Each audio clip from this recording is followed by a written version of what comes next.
सहर्ष स्वागत आहे सर. नक्की विषय काय आज या ठिकाणी जिल्हा परिषद पालघर या ठिकाणी आंदोलन करण्याचं कारण काय? आदिवासी 17 संवर्ग पेशा कर्मचारी संघटना पालघर आणि महाराष्ट्र राज्य आपण बघू शकता. या ठिकाणी आम्ही 18 तारखेपासून जे बेमुदत आंदोलन स्वीकारलेलं आहे, याच्या मागचं कारण असं आहे की 2023ला जी शासनाने पदभरती काढली होती पेशा भरती, आणि त्या पेशा भरतीवर त्यांनी काही समाज प्रबोधिनी नावाची संघटना कोर्टात गेली होती आणि त्या निर्णयावर आम्हाला थांबवलं होतं आणि मध्यंतरी 5 ऑक्टोबर यानुसार आम्हाला मानधन तत्वावर नियुक्त दिले होते. आणि आता सन्माननीय कोर्टाने निकाल दिलेला आहे.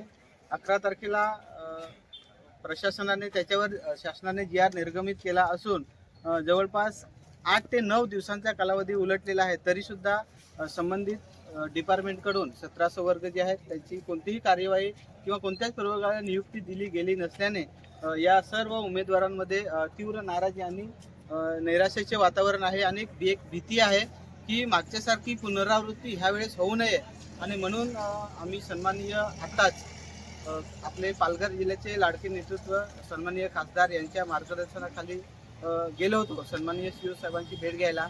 परंतु त्या ठिकाणी आमची काही भेट झाली नाही अधिकाऱ्यांची.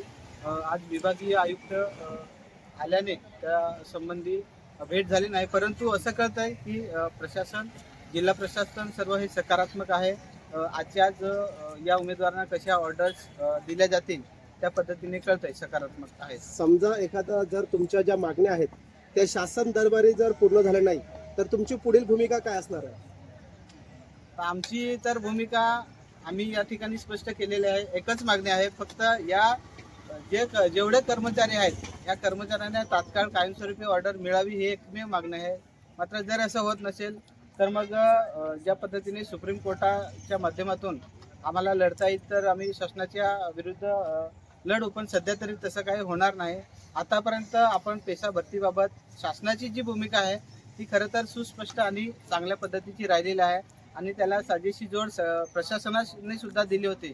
परंतु जी सामाजिक तेढ निर्माण करण्याचा काही संघटनांकडून प्रयत्न केला जातोय तर हा कुठेतरी थांबला गेला पाहिजे ही आमची सुद्धा प्रामाणिक इच्छा आहे. कारण संघर्ष करावा तर तो किती करावा. आम्ही पावली या ठिकाणी संघर्ष करून हे सगळं मिळवत असताना जर अजूनही जर अडथळे येत असतील, माननीय सुप्रीम कोर्टाचे आदेश येऊन पण जर अशा पद्धतीचे अडथळे आणण्याचा काही लोक प्रयत्न करत असतील तर ते आमच्या दृष्टीने हे चुकीचं आहे.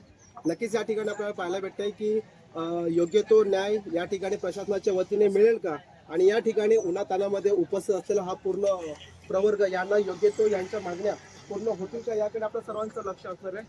धन्यवाद.